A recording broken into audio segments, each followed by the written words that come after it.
Oke, selamat datang kembali teman-teman di tutorial Godot Indonesia bersama dengan saya Sulaiman Santoso.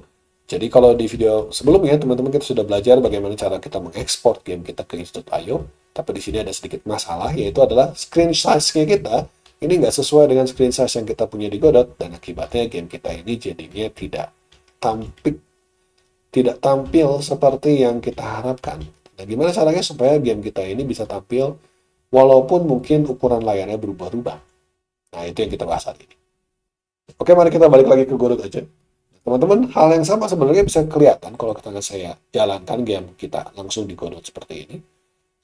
Ini kan game kita kayak begini ya. Tapi kalau saya perkecil sekarang, si ukuran Windows, kita bisa lihat bahwa game kita jadi seperti yang tadi muncul di dalam web. Karena kita belum ngecek, kita belum bikin perubahannya harusnya seperti apa. Oke? Nah, yuk kita coba cek. Kalau kita pengen ngubah atau mengatur behavior game kita, kalau misalkan size-nya diubah-ubah, kita bisa ke project setting. Lalu kita cari di project setting kita ini pilihan yang namanya display windows. Nah, di dalam display window ini teman-teman kita punya beberapa pilihan untuk display window kita, tapi yang paling penting di sini adalah stretch. Jadi stretch ini adalah kalau kita pengen mengubah ukuran daripada game kita. Kalau misalkan si window-nya berubah, harus bagaimana game kita ini. Nah, di sini kebetulan modenya adalah disabled. Jadi awalnya default-nya adalah disabled. Artinya si game kita ini ya pasrah aja gitu. Walaupun si game layarnya berubah, ya dia nggak bisa mengikuti. Nah, kalau kita pengen ubah di ini, kita bisa ganti dengan mengubah jadi canvas item atau jadi viewport.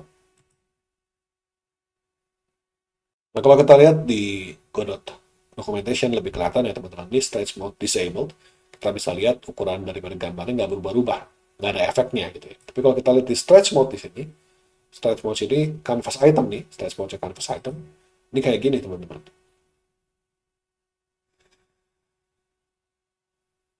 Nah, kalau viewport teman-teman kita bisa lihat efeknya kayak gini, viewport.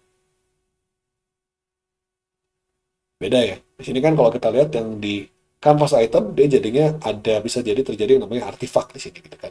Kalau 2D itu jadinya bentuknya bisa jadi blur begitu. Sedangkan kalau di yang stretch mode viewport, dia jadi kayak begini.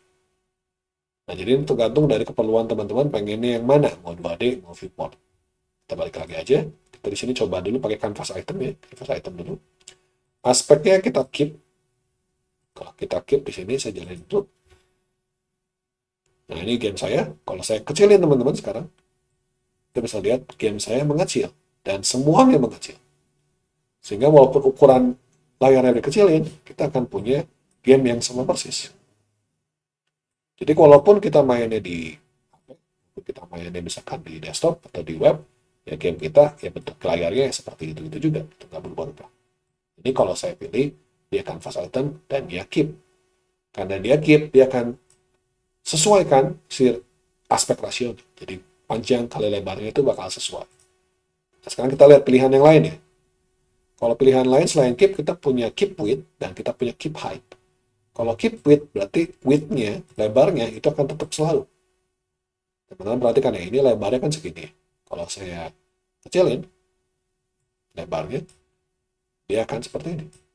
Teman-teman perhatikan bahwa lebarnya selalu penuh. Lebarnya selalu penuh. Mau dia panjang atau tinggi, nggak ngaruh, tapi lebarnya selalu penuh. Nah, ini keep width. Kalau saya ganti sekarang, jadi keep height, dan saya jalanin, maka yang dipertahankan teman-teman adalah si tingginya.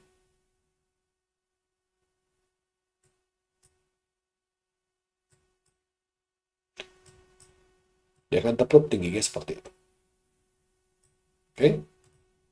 Nah, kita juga bisa pilih yang namanya expand, tapi ini saya nggak saranin ya teman-teman. Expand ini kalau saya jalanin, dia akan berusaha untuk mengexpand si gambarnya.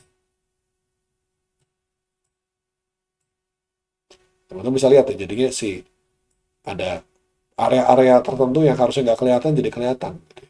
Karena dia berusaha mengekspand. Oke? Nah, itu pilihannya teman-teman dari si project setting itu.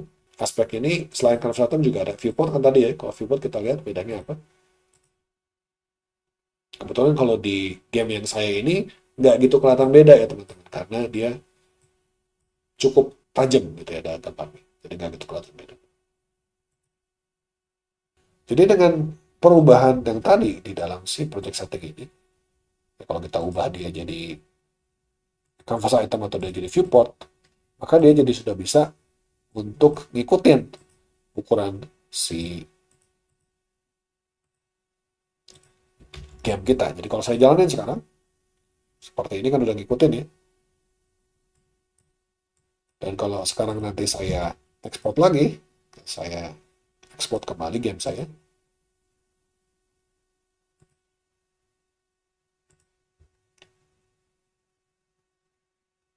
Oke, kita balik lagi ke ini, kita bikin lagi HTML build-nya, kita hapus lagi. Lalu kita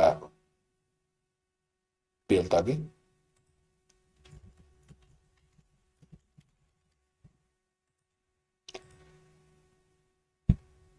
Oke, sudah jadi ya. Kita tinggal upload aja kembali ke itch.io.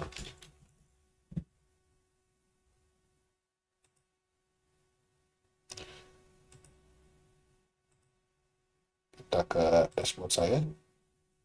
Di sini ada game-nya, kita edit.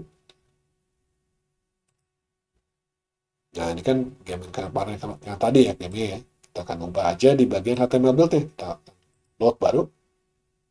Lalu kita masukin HTML build 2. Nah, ini kita akan set, jangan yang ini, tapi kita akan play-nya itu yang di HTML build 2. Nah, ini akan dijalankan. Kita bisa delete sih sebenarnya teman-teman kalau yang sebelumnya bisa kita delete, tapi untuk saat ini saya biarin dulu aja. Save aja. Nah, kalau di save, kita bisa klik save. Kita view page. Kita run game-nya.